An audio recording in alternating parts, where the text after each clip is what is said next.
Go. So on your mark, get set, here we go. All right, action. So what we're going to be talking about today is information that I have basically spent the last 2 years digging into at a level of, and just to kind of set the stage for how I learn and how I came up with a lot of what I'm going to be sharing with you today. When I was 16, I was one of the 10 fastest readers in the state of Kansas.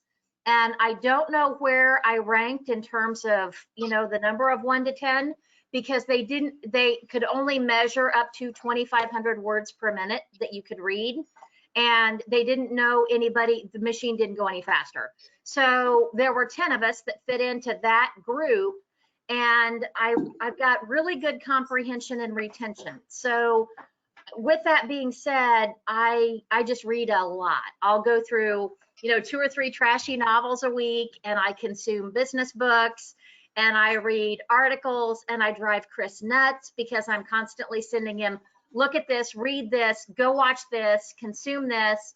And I also listen to podcasts. I'm just a sponge. I'm a lifelong learner. And the topics that I'm most interested in are those related to emotional intelligence, leadership and what makes one organization more amazing than another, and then digital marketing. And I have been evolving SalesWorks to be an online platform. Chris joined me a couple months back when everything started, the whole storm began. And he's working with me as a fractional CMO, as well as leading our managed services marketing division, because we're discovering that there's a lot of really small businesses that need this much help that makes this big of an impact. And I know most agencies won't bother with you if you're not spending tens of thousands of dollars every single month. So I went to Chris and said, we need to have a right size solution for businesses. And now we're even more relevant than we were then. But he is helping me now with this journey. And it's fun how we'll talk about what I'm learning and discovering and what his knowledge is, because he's been a marketing professional for decades. And, we were talking, he was saying he could mentor Moses. I don't think so. No, not Moses. I knew him when he was this big. Yeah. So within this journey, though, there's been so much upheaval, and especially what's happened in the last 2 months. And the information that I've discovered is even more relevant today than it was 6 months ago when I was really starting to dig into this. What I'm going to be sharing with you and going through today, and I want to help you understand how critical it is to create content and have the entire process of how you engage with your prospects be just super intentional. I don't want there to be accidental encounters where they go to your website and then discover, oh, but you told me this and it doesn't line up with how you're walking me through that. So you really have to think through all of these things, because there's so much fear and uncertainty right now in the world. We don't want to do anything to add to it. And we just want to be on our game, and you can't afford to make mistakes. It's going to get harder and harder to find prospects for probably the next couple of months, and maybe even longer, depending on how long it takes us to come out of this, the downward spiral that the economy's in right now. And that's just the reality of it. And it's the people who are willing to step back and say, okay, business as usual will not cut it. And I've got to do things in a different way. And I will tell you, and this came up in one of my calls this morning with a group of my clients that we meet with on a weekly basis.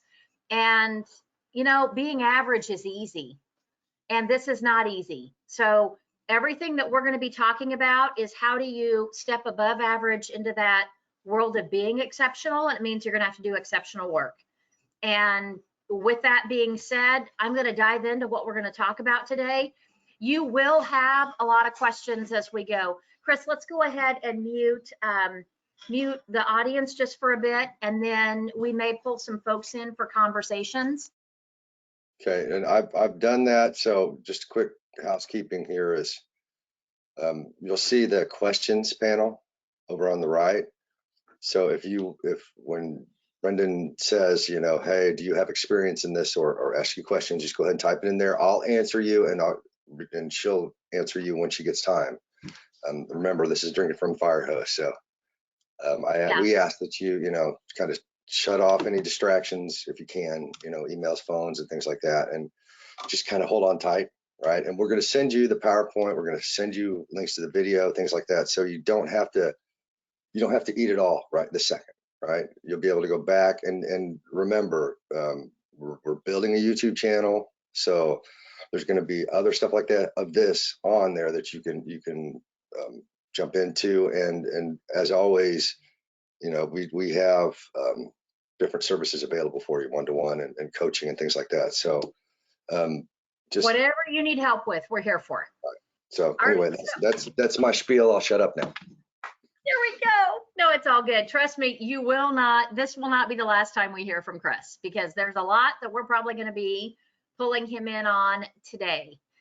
Now, first thing that I always like to dive into is, who are we talking to today? Who is this session specifically for? Today, we kind of got a little bit of a broad audience, because we are here to serve anyone who is trying to figure out what their content strategy needs to be.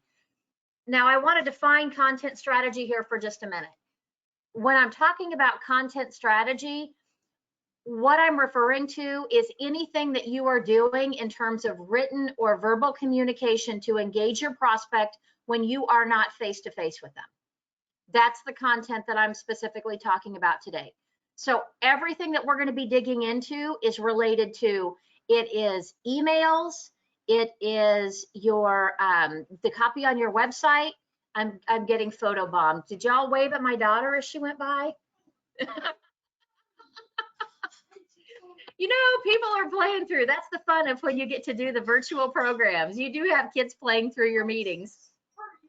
So what you have to think about is every single one of those touch points is an interaction with your brand, or the opportunity to engage with you.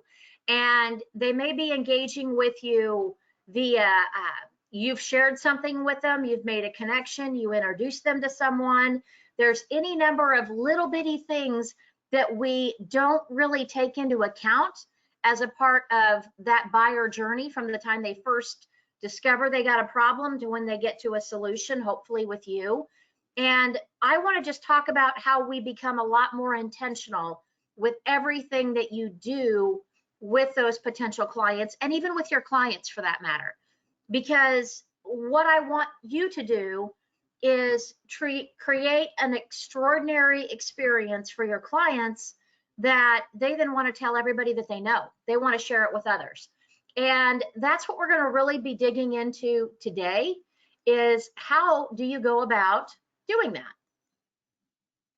Now, first thing that I want to dig into, and you all are probably experiencing this I think is going to be the common slide, at least for maybe the next 3 or 4 weeks, is the environment that we're in right now is you've got prospects that are in one of two different situations. They have either completely stalled out and aren't moving, and perhaps they're putting you off until 2021 with making any changes, or they are, it could be clients that have stalled out on doing work. Maybe they committed to expand a project, or they committed to engage you for additional services, and now they're discovering that they don't have the resources in order to do it. Cash flow's dried up. There's so many things that are going on right now. Or you may find yourself with highly engaged prospects that they need you to have started yesterday with the project, and the workload or the potential workload is exploding. Now, and I want to share with you a little bit about what Chris and I are hearing, because we have a group of forum participants. How we serve our clients is in a group or a cohort that comes together once a quarter, and then we focus on serving that cohort and helping them be successful with their sales effort. And it's basically 12 months long that people engage with us. And how we shifted our services, we made a pivot about 2 months ago. And instead of having the once a month engagement and then pushing out virtual content to them in between those live meetings, we switched to doing a weekly virtual call. And that virtual call is just taking the temperature on what's happening with them, what's happening with their business. And this morning we had 9 people on the call. And I want to share with you, we had a couple of bankers on the call. There was somebody in there from insurance. We had somebody in there from marketing. We had technology. And let me think, who else? Anyway, but a broad range. And without exception, they all said that they have as much opportunity coming their way as they have ever had, if not more. And what they're struggling with in some cases is much like we were chatting before the session started with Christy, is there's more work, but sometimes there's less revenue that's available. And we want to make sure that we're taking the right steps to serve the people we need to be serving and create a very good footprint with them and good impression so that they want to engage with us during that journey. And you've got to be intentional about how we're going to make that happen right now, because it is truly, it's something that you want to have purpose behind. And we're seeing a lot of people that are out there pushing content and solving problems. And there's a Facebook group that I'm watching right now that I'm really enjoying the moderator, and she is teaching a group of women business owners how to respond with, particularly related to the PPP program, and also through EIDL and navigating unemployment. And her business, she's called Balance CFO. And if you want to go check out the Facebook group, it is amazing. It's called Financial Literacy for Women. And it's not just women that are in there. I actually made Chris come in too.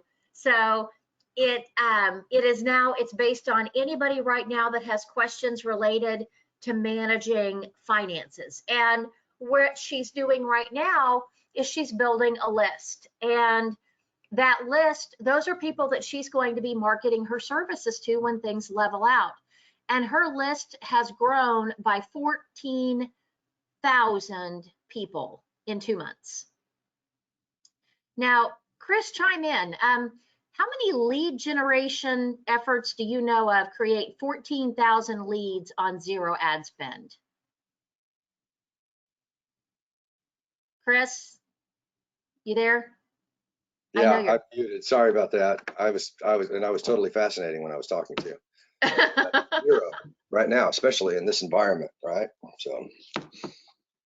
Well, it's the opportunities that are in front of us. We can either be terrified about the uncertainty or exhilarated by the opportunity. And hopefully what we're going to give you today is going to have you on the positive side of that. Where are the pockets of business that you can go get? And we want to give you the steps in order to go get them. So our focus is going to be on, if there are clients that have stalled out, the objective today is to help you with creating and nudging those opportunities so that they recognize why they need to engage you now. And then we also want to uncover those pockets of highly engaged people that are ready to go. So to do that, we're going to focus on not writing boring content. That's where it starts, is we want everything that we put out there to create immense value and engage and be intentional about bringing them into our funnel with a systematic approach that gets them to a sale or a conclusion. Maybe the conclusion is it's a group of clients that you're trying to get to take action. There's any number of ways that today's process will work for you. So we're going to be talking about how to think about how that buyer journey is happening with today's prospect, and then supporting that intentional sales effort. And then, of course, hopefully we're going to have fun because, life's too short. So first thing that we want to really dig into is getting people engaged with their content and their messaging.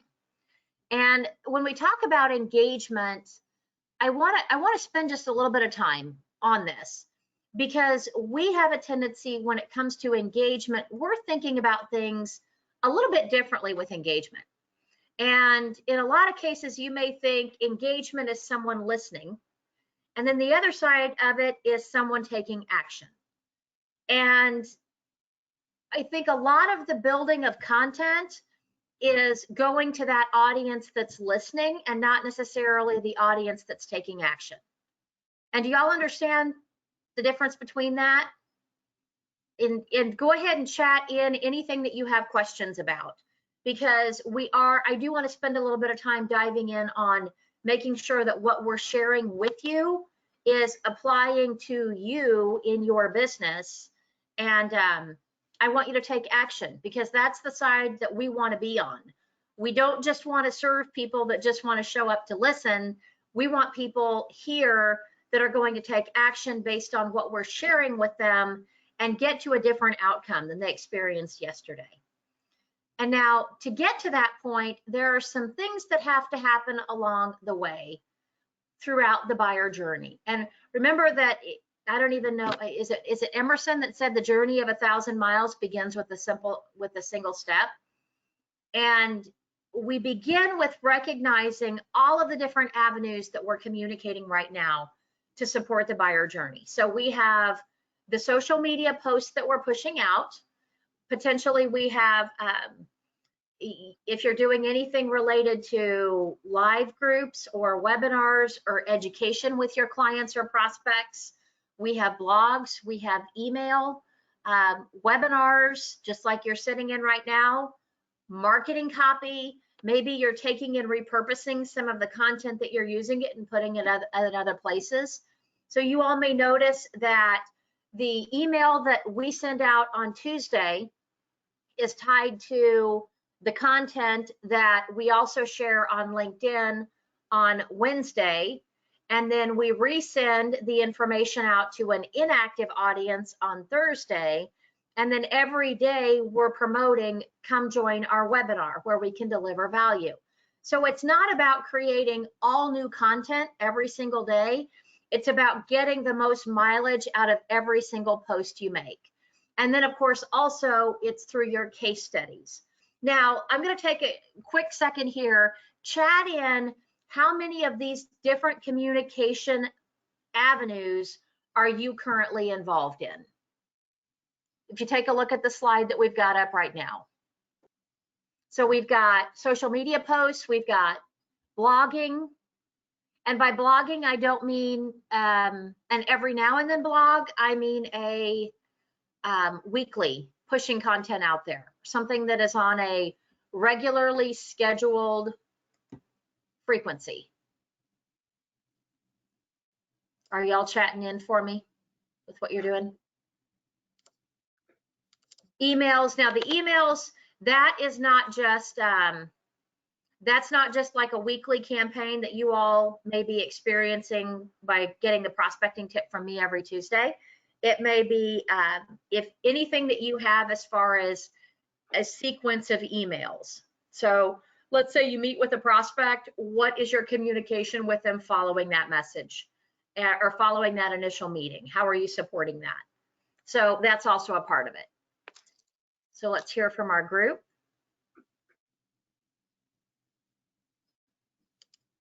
Okay, got a few people on social media.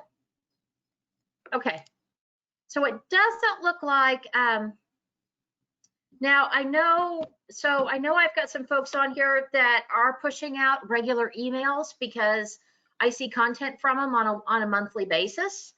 And it's value add communication, great stuff. I'm seeing that. Okay. All right, so we've kind of got an audience here that looks like we're in the getting started with content stage. And that's important for us to know as we're talking to you about this, because we need to talk about whether we're designing or improving the process. And our focus that we're going to talk about today is going to be then more along the designing or building the process from scratch. So let's dig into that. All right. First of all, an interesting factoid. And I'm going to shut this off here for just a second. I think I did. Yeah. Okay. I told Chris, I'm always surprised when technology does what I want it to do. So an interesting factoid, and I've preached these stats, and this is not a case of 76% of statistics are made up on the spot. Say that 3 times fast. It's not that one. These are actual statistics that are based on a study that was done. HubSpot is a marketing organization that does an assessment on how people are buying across the market, and they publish their results every single year. And I've been following their results for the last 3 years. So what I'm sharing with you is based on the summary from 2019. And I will tell you that these numbers are going to shift in 2020 just based on everything that's going on. But I think you might be surprised at the direction that the shift is taking place. And I'll talk about that a little bit more later. First thing is buyers are taking 8 to 22 interactions with your brand prior to doing business with you. Another interesting factoid is by the time they actually engage with you, they are more than 2/3 of the way through their buyer journey. Now, I want you to follow me here for just a minute, because if you think about the fact that they're going to have 8 to 22 interactions and they're more than 2/3 of the way through the buyer journey, they're probably pretty knowledgeable and educated by the time they get to you. And now they're trying to sift and sort through the information that's being brought to them to figure out whether you are the solution that they're going to go with or not. And the other thing that's really interesting is more than 90% of the buyer journey is kicked off with a referral, or tell me who you go to that helps you with XYZ.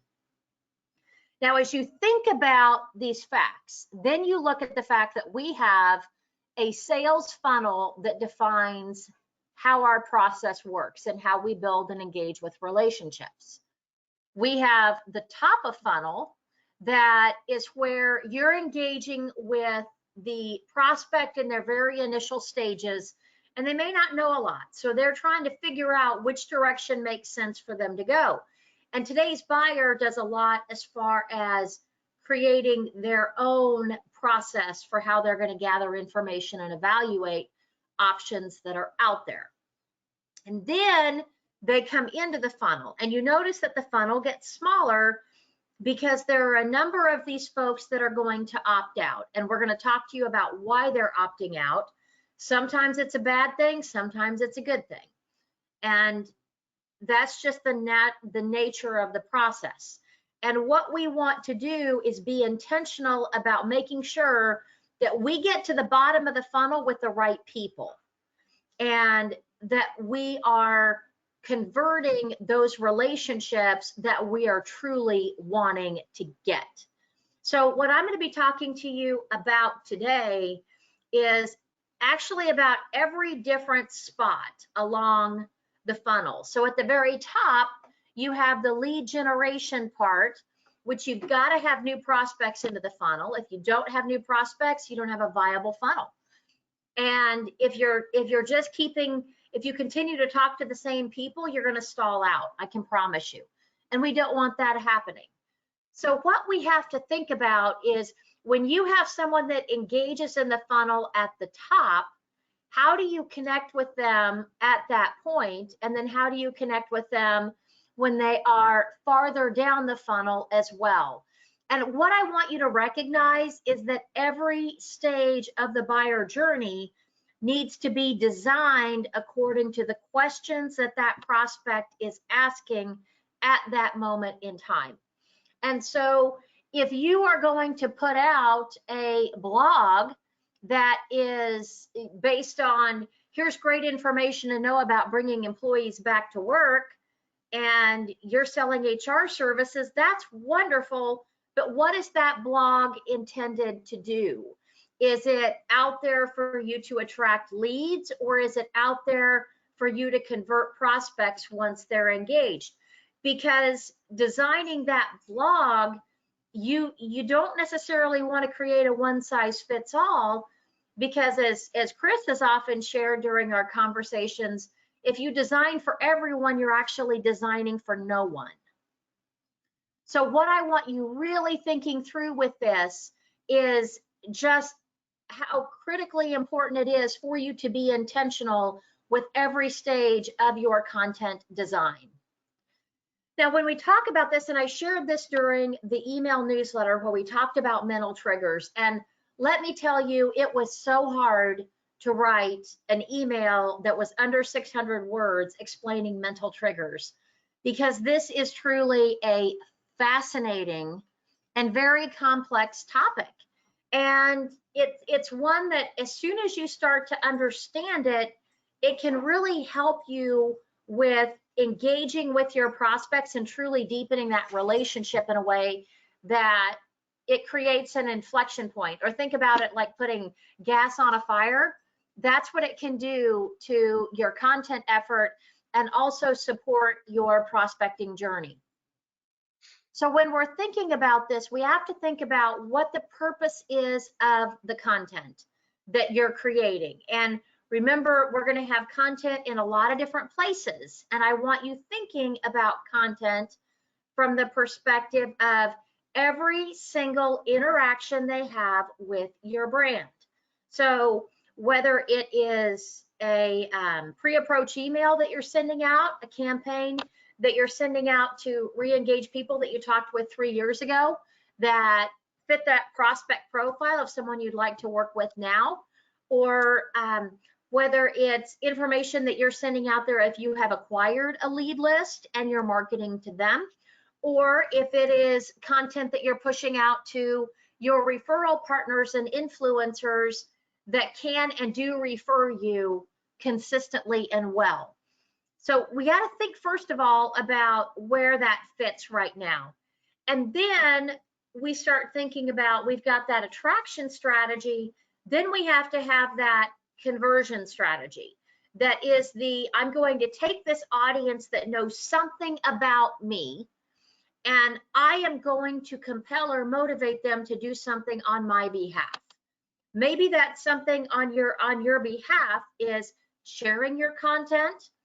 Perhaps it is, maybe it is taking action and moving forward down the funnel. We're going to talk about the commitment step here in a few minutes, but it's creating mini conversions. So, but above all else, that conversion strategy is where you're truly building credibility as the solution that that prospect needs right now, and the trust to hire you and not your competition. And that's where the second stage comes in.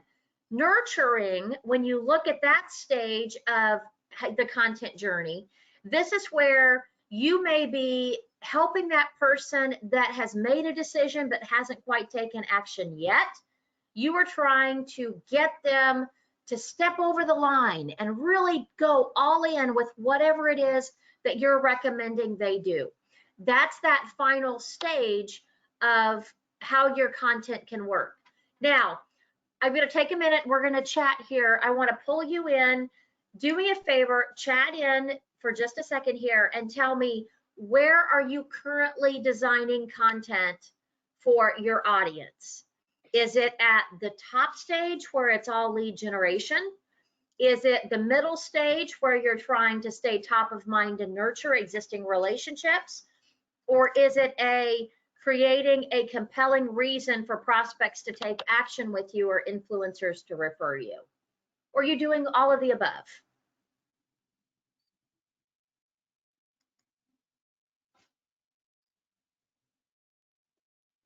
Okay. So it looks like I've got a lot of folks who are middle of the funnel with the content that they're doing right now. and I've got some that are focusing on the lead generation aspect.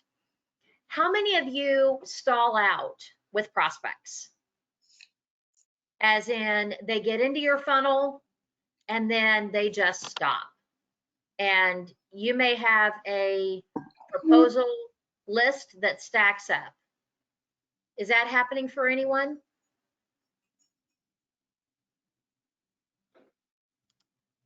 Or people moving forward when once you get them into your funnel, it's pretty predictable that they're continuing to move forward.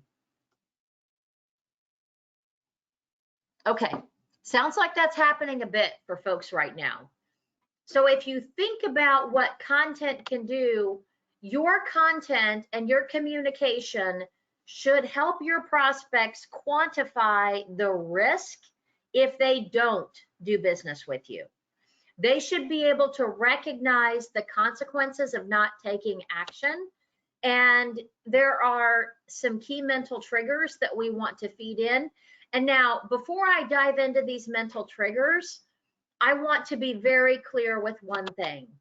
I am not an advocate of fear-based selling, and that's not what I'm talking about. I recognize that in a lot of cases, if we acquire business based on fear, that does not lay the foundation for a long and mutually rewarding relationship with a prospect. I recognize that when you engage in a relationship that the prospect sees win, win, win, and everybody's going to come out and feel really good at the end of the day, that's the experience that we want to have. But at the same time, you do need to help people recognize that there are consequences to not taking action. And those consequences are not dictated by you. It's their own circumstance or situation, whatever it is that they're living in right now. And your job is to help them recognize when that risk becomes too great and when they really should be taking action with you, because you will help them avoid significant loss. I just want to make sure I make that clear. So there's a difference. I'm not talking about fear-based selling, but I do want you to be selling based on the reality of their situation and recognizing that when you have the solution that can have significant impact in their business, they need to move forward and you need to help them with making that decision. Now let's talk about how we do that. First thing that I want to talk about with the mental triggers, and you're going to be getting a cheat sheet when we're all finished with today, and Chris has done a phenomenal job of putting together the mental triggers, and I'm going to share that with you so that you have that close by with everything that you're going to create in regards to your content and your communication. And recognize that these mental triggers are not a message per trigger. You may want to have multiple triggers woven in with each message that you send, but you want to have at least one in every message. I want to make sure that that's clear. So the first place that we're going to start is with, of course, that building authority. And this is where you help people recognize your technical ability, what your 20 years in your industry are able to accomplish for them, what the capacity of the organization that you're representing brings to them. It's what they're going to experience in terms of benefits. Now, this is often demonstrated through putting together content at the beginning. Maybe it's a white paper, maybe it's delivering a webinar. It's a how-to guide, it's step by step. It's making it digestible and consumable. So you walk people through a 1, 2, 3. Now I'm going to share with you that authority posts and making sure that your subject lines include authority posts, that is something that is critically important. So for instance, when you think about what this demonstrating this information is going to look like, oftentimes what we want to consider through this is you want to tell people what you're going to be sharing with them during that post, and you want there to be a compelling reason for them to click on your message. So what I do not want you to do is don't create a post that says everything that you'll ever want to know about selling based on, my 30 years of how smart I am. You don't want to have that. What you want to do is you want every message that you send and your subject line and the header to your email, everything needs to be talking about these are the quantifiable steps that I'm going to help you experience from reading my message. So the first place that authority is created and that mental trigger happens is through your subject lines. And I cannot emphasize enough how important it is for you to have an amazing subject line in the email communication that you're sending out. And one of the tips that I have taken away that was so helpful, I just took an online course on writing, and it was from someone that actually is a script writer for a lot of actors and gets them a lot of meetings and opportunities to pitch their talents for being on the silver screen. So needless to say, she does a whole lot of them. And what she suggested is whenever you have a subject line or a title, that you may write out anywhere from 20 to 25 different subject lines, and you just start writing and you keep writing. And then what you're going to find is about the time you get to number 23 and number 24, you're getting to some good stuff. There's a lot of trash in there, but there's some good stuff in there too. So when you're talking about authority and building and hitting that mental trigger, that is where it starts.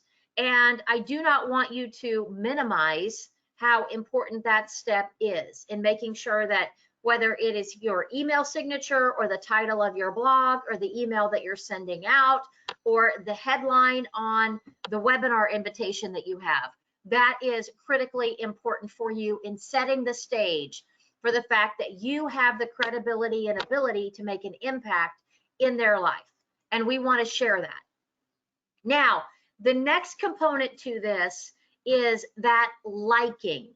And that means that it is more along the lines of, is this someone that can see themselves working with you? Now, I'm going to share a couple of examples. So I've got some folks on this call that are friends with me, and we've actually had a few conversations offline, through PM about how people behave that we know on social media. And it probably goes without saying that people do not always show their best foot forward. They're not always showing how broad-minded and non-judgmental they can be through their conversations on social media. So needless to say, every message that you put out there tells the story of whether or not you are someone that they would want to engage in and build a relationship with. And your process is one that they align with. Values is about whether or not they feel that you understand where they're at now and understand where they have been. And with this, there's so much to this that we have got to be empathetic right now. There is the only voice that will resonate with your prospects is the one that says, I feel your pain and I understand what you're going through and I'm right there with you and I feel for you and I want to help you overcome this and I want to help you feel better. And that's the thing about empathy.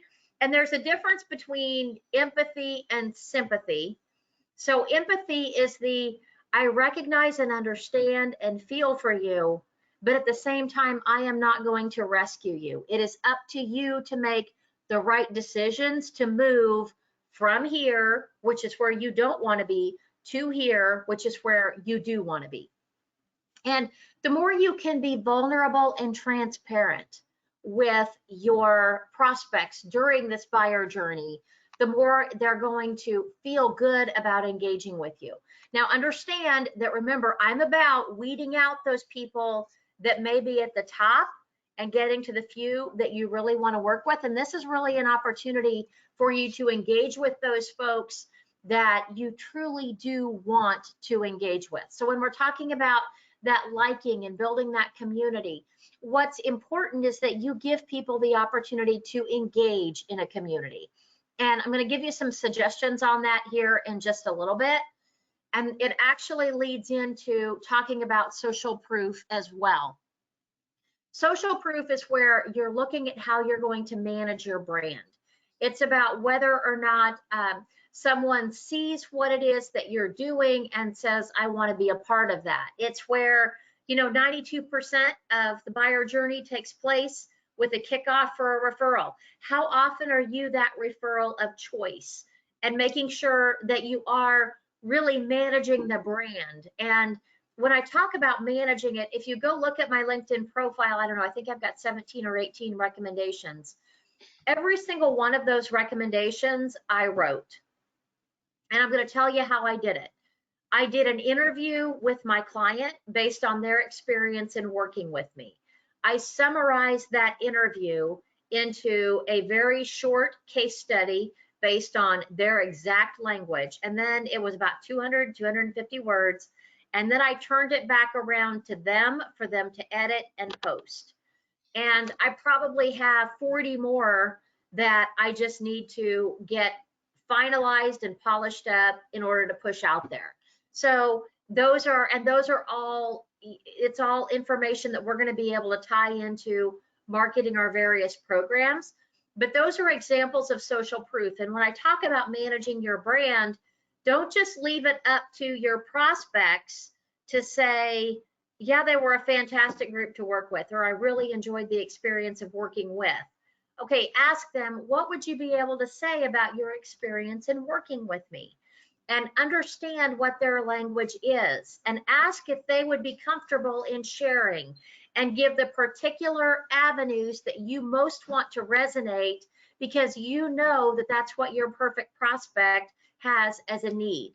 And we would just want to make sure that, again, you can be as intentional as you can in building that social proof, because we want that social proof to support the buyer journey of others when they do that Google search and find you. So there's a quick example. Now this step, this mental trigger, is one that's really important to understand. The commitment mental trigger is the mini conversions along the way. So during that buyer journey of 8 to 22 interactions, before they move from that step 6 to step 7 in their mind, they have a mini conversion that takes place that says, I'm willing to spend more time, more effort, and more attention with this process. And you want those steps to be as defined and intentional as you can possibly make them.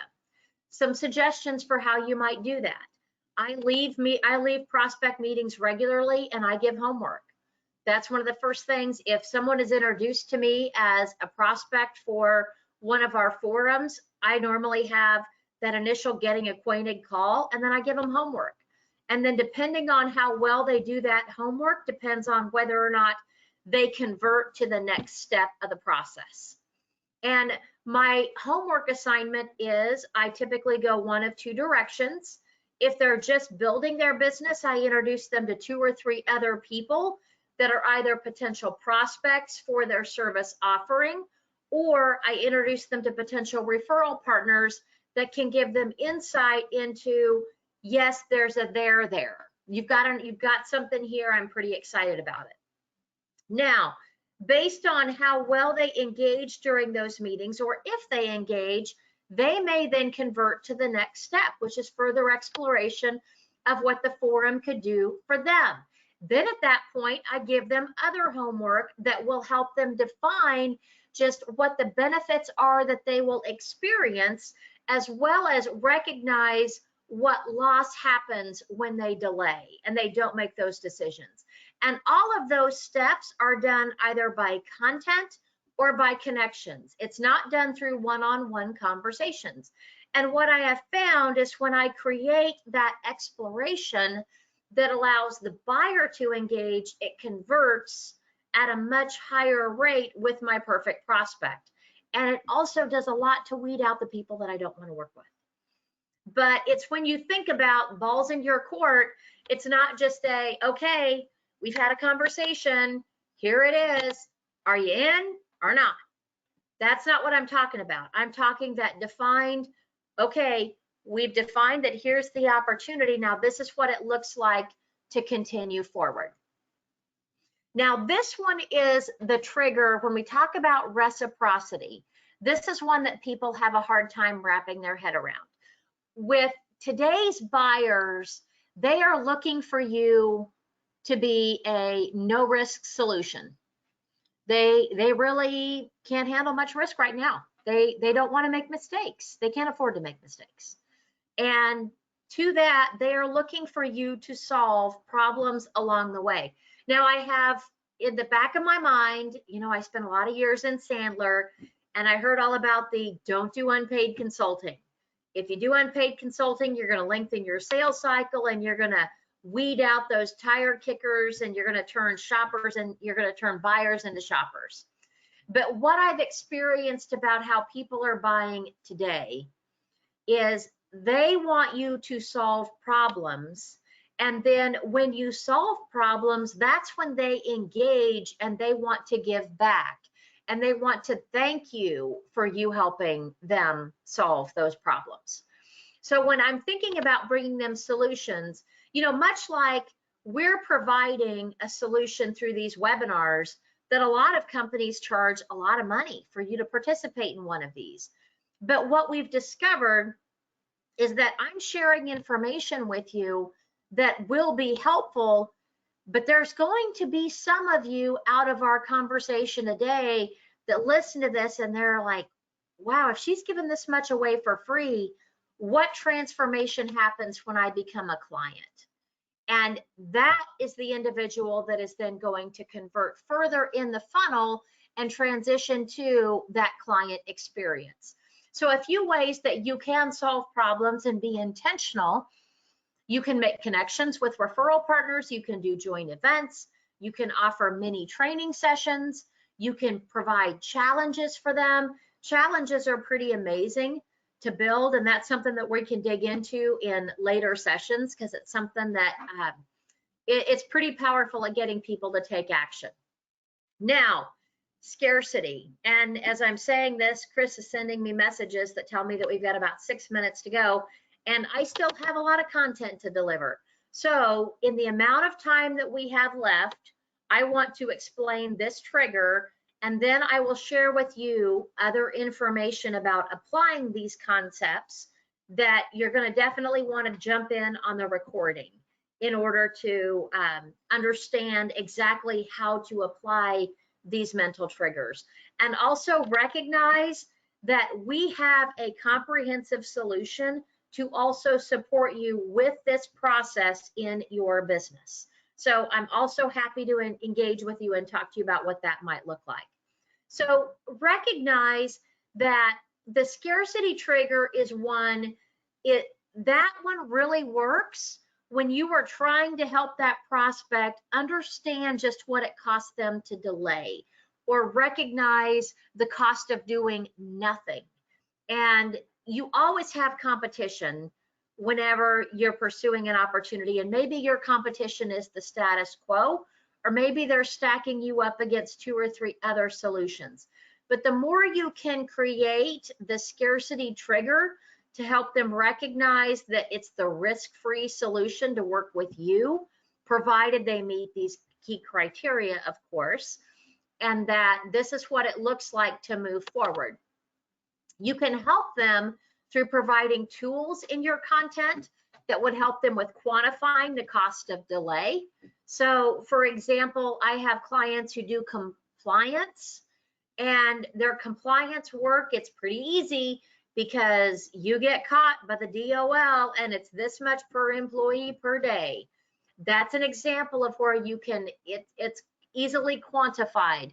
There are so many different ways you can wrap, you know, these different assessment spots for businesses to recognize these are my key issues. This is how often it's happening. These are the people that are being impacted by it. I'm spending this much money with them in staff costs. They are impacting this much of my client experience, which is creating opportunity costs. That's what you want your content to be able to help them think through. The other way you can leverage the scarcity trigger is to create limited time offers that you only have so long to act. We are living in the absolute perfect time for you to create a program or solution to address businesses who have been negatively impacted by COVID and the coronavirus and the shutdown. This is, it's tailor-made for the scarcity trigger and helping people navigate through that. So these are all the triggers that there are that we've talked about in terms of content. Now, where do they all fit? And how I want you to think about content with being intentional is I want you to think about the fact that when you engage with a prospect, they should immediately be brought into your funnel and should receive a nurture sequence of emails that supports them on the buyer journey and provides that confidence that you are the right solution for them. Now, what does that look like if you're in career transition? And I want to talk with you a little bit about this, because if you are transitioning right now, let's say you meet with a small business owner that you're trying to help them recognize why they should hire you, either as a fractional or as a full-time employee. You can have that initial meeting where you help them recognize what you can do. And then you can also share with them ideas and case studies and what I've done for other people. And I see from this press release that you've got this going on. This is how I've helped other businesses leverage this. And you create a series of emails that goes out within I typically like about 4 emails to go out within a 2-week time period. Depending on what you're doing, you may want it to go out even more. You may want to do 6 emails over a 2 to 2.5 week time period. But you want it to be, again, designed with the mental triggers in there that help support the buyer journey. Now, let's also talk about other people's content, because the other people's content, for instance, I work with an attorney that he's like, I don't want to share anybody else's content. I don't want them looking to anybody else to solve any of their HR issues. And I'm like, well, then that's basically saying that you think yours is the only opinion that matters. And that's what happens if the only thing that you share is your content. And the more you can share other people's content that supports the same perspective and point of view that you're bringing to them, the more effective you will be with, again, that authority and credibility stage and supporting the buyer journey, not to mention building that community. And they're going to feel like they're a part of a pretty cool community. Also, I want you to recognize that all of your communication takes place in a campaign. So if you host a town hall meeting, you need to have a series of emails that goes out in advance, setting the stage for why someone would want to sit in on your meeting. And you also need to have the engagement series that takes place after, that provides them with, based on what you learned at the webinar on Friday, here's what we're sharing with you.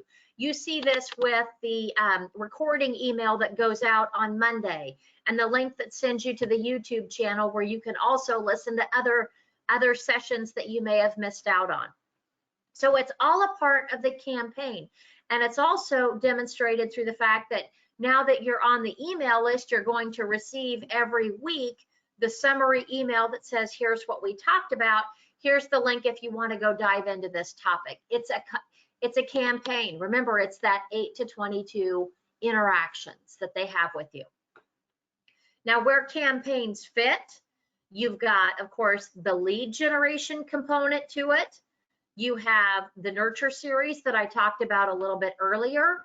We have the being intentional with how you're going to solve problems. We want to make sure that we continue to support that with case studies and examples of where you have been able to serve the perfect audience and the impact that you're able to make. The engaging in community, I'm going to encourage you to create communities. Right now, people are longing for communities. Whether it's an email that you go out and you invite them to a weekly Zoom call that's a town hall meeting with other businesses that look just like theirs, that are going through the same thing, that you're going to help navigate questions.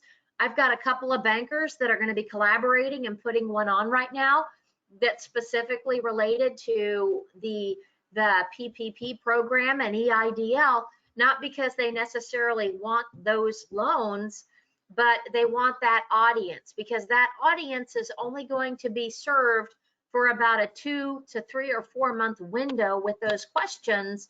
And then they will have that audience forever if they serve them well now.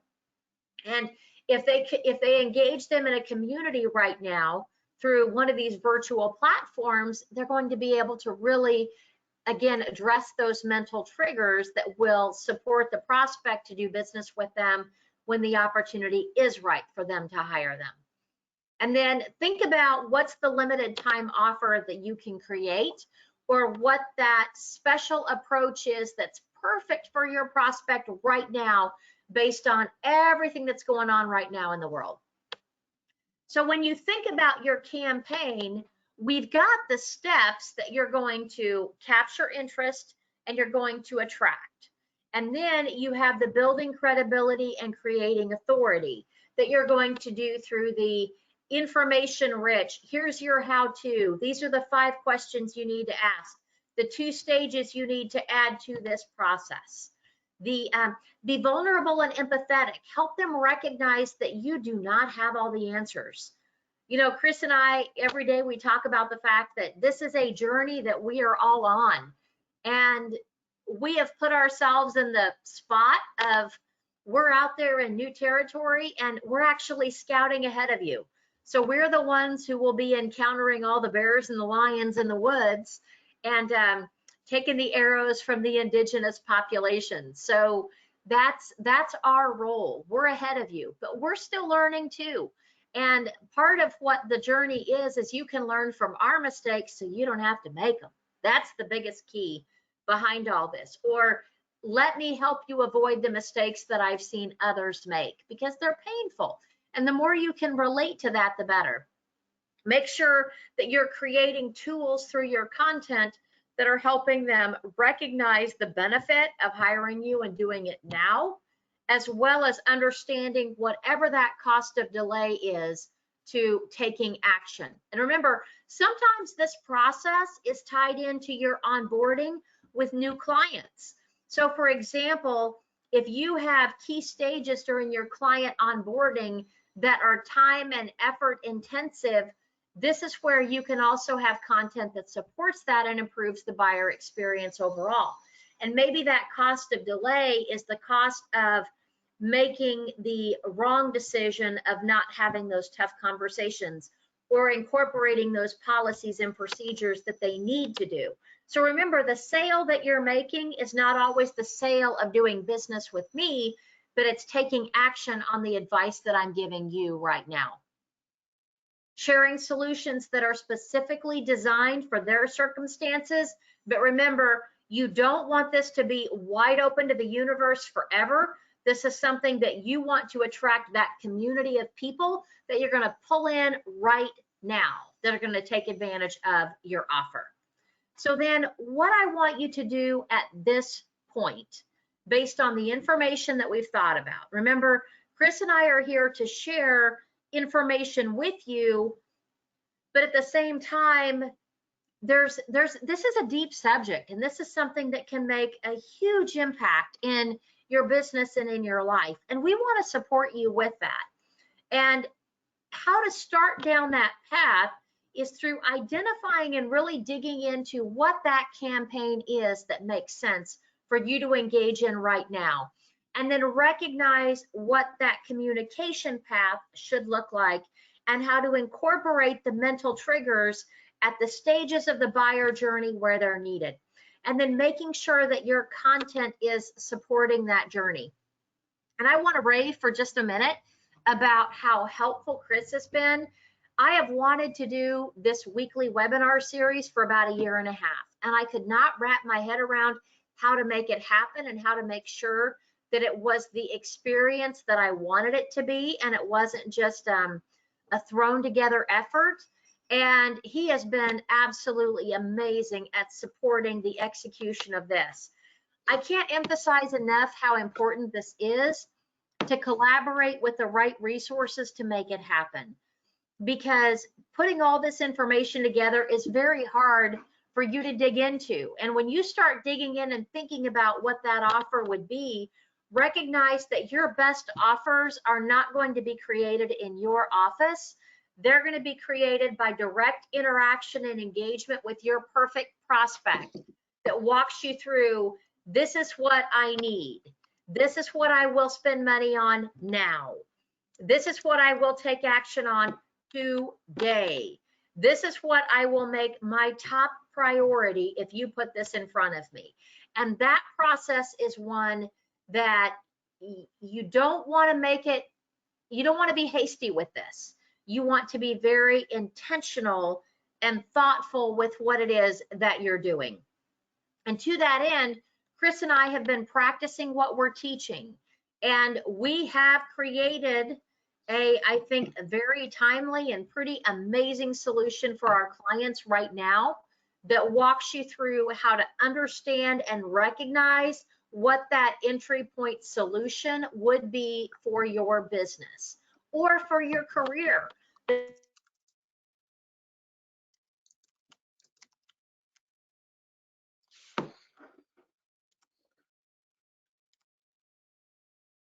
think we might have just lost Brandon. Are you still online, Brendan?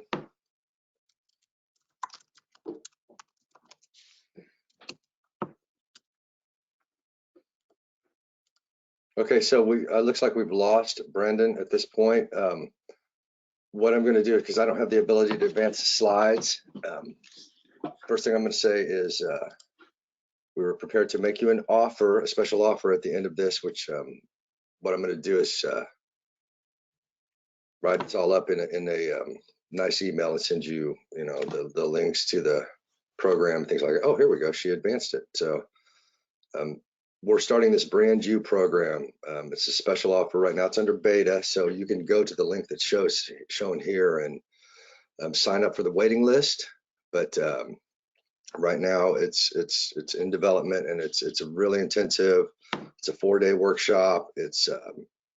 And it helps you develop some of the things that we're talking about here today, right? And we have office hours on Monday and Friday, so you'll go through the program and then you can connect with either Brendan or I, and we kind of talk you through, some personal one-on-one kind of coaching. So again, thanks everybody for showing up today. Apologize for the technical difficulties, and as Brendan always says, I wish you good selling.